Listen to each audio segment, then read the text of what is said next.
Good Thursday, everyone. I'm Cyrus Webb, and welcome to Conversation Daily News. Glad you all could be with us. Well, we made it over the hump, and we're in the home stretch toward the weekend. We, of course, have your news headlines coming up on this Thursday. Have a message from my book, Word That I Choose to Live By. And in today's Entertainment Spotlight, this week on Conversations Live's radio show, had a chance to speak with Dr. Dana Sinclair. She's the author of a powerful new book called Dialed In, Do Your Best When It Matters Most. You're part of that conversation today. I also want to say thank you to everyone who wished me happy anniversary this week.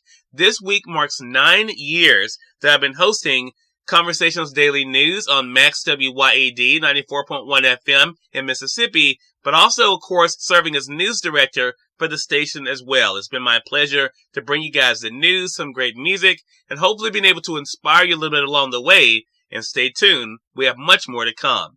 Enjoy today's broadcast. For Conversation Daily News, I'm Cyrus Webb with your Thursday headlines. In national news, Speaker Johnson says House won't be rushed to approve aid for Ukraine as $95 billion package stalls. Republican Speaker Mike Johnson said Wednesday the U.S. House will not feel rushed for Ukraine, Israel, and other allies, signaling a further stall over sending military hardware and munitions key badly needs to fight Russia. Johnson made the remarks behind closed doors at a morning meeting of House Republicans who are in the majority in that chamber and largely aligned with Donald Trump, the party's presidential frontrunner. Trump opposes the Senate-passed foreign assistance for Ukraine's fight against Russian President Vladimir Putin's invasion. The speaker let colleagues know that the House will instead work its will in considering the package, said a person familiar with the private remarks and granted anonymity to discuss them. The Republican-led House said the Senate's package does nothing to secure the U.S.-Mexico border, which has been the GOP's priority. The remarks from the speaker, who has personally said he wants to support Ukraine, but leads a far-right majority, throws the foreign aid package into serious doubt, despite its approval this week by an overwhelmingly bipartisan vote of Democratic and Republican ally during the largest ground war in Europe since World War II, shows how far Republicans have retreated from overseas leadership in line with Trump. President Joe Biden has warned their refusal to take up the bill will be playing into Putin's hands. In his own remarks from the White House, Biden said this week that approving the bill is standing up to Putin, raising his voice in strong comments as he referred to the Russian leader. "We can't walk away now. That's what Putin is betting on," he said. In more national news, Democrat Tom Suozzi flips George Santos' seat in Congress. Democrat Tom Suozzi won a politically mixed suburban district in a victory that could lift his party's hopes heading into a fiercely contested presidential election later this year. Suozzi defeated Republican Mazi Phillip to take the seat that was left vacant when George Santos, also a Republican, was expelled from Congress. The victory marks a return to Washington for Suozzi, who represented the district for 3 terms before giving it up to run unsuccessfully for governor. And it provides Democrats a much-needed win in the New York City's Long Island suburbs, where the GOP showed surprising strength in recent elections. "There are divisions in our country where people can't even talk to each other," he said.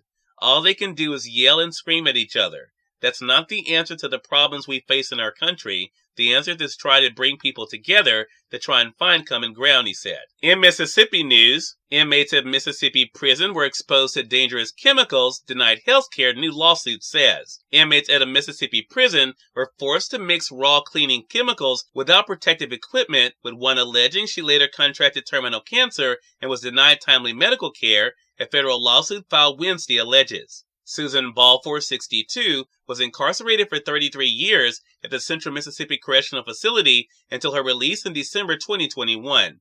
Prisoners were required to clean the facility without protective equipment using chemicals that might cause cancer, Balfour's lawsuit says. Balfour contracted terminal breast cancer, a condition that prison health care providers failed to identify years ago because they could save money by not performing necessary medical screenings and treatment, the lawsuit filed in the U.S. Southern District of Mississippi contends.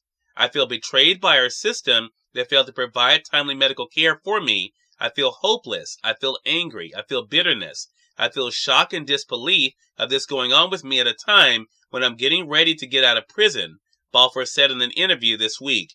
"It is too much to take in that this is happening to me," she says. Pauline Rogers, co-founder of the Reach Foundation, an organization that assists formerly incarcerated people, called the alleged prison cleaning protocols a clear violation of basic human rights. These are human beings that deserve a second chance in life, Rogers said. Instead, these companies are withholding care to make a profit off the women they leave to get sick and die, she says. And finally, in entertainment news, Franklin from Peanuts gets to shine in the spotlight of a new animated Apple TV Plus special.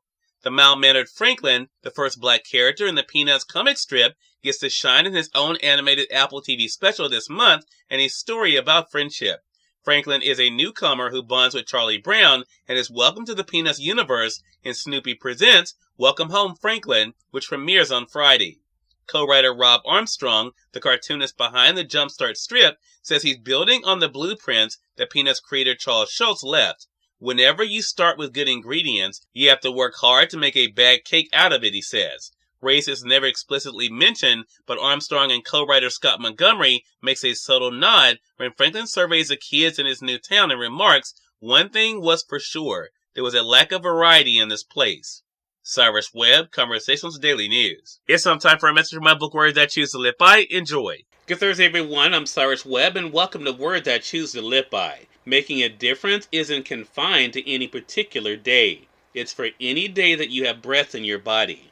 Recognize the importance of bringing your personal best to everything you do, and no one will be able to doubt the riches you have to share.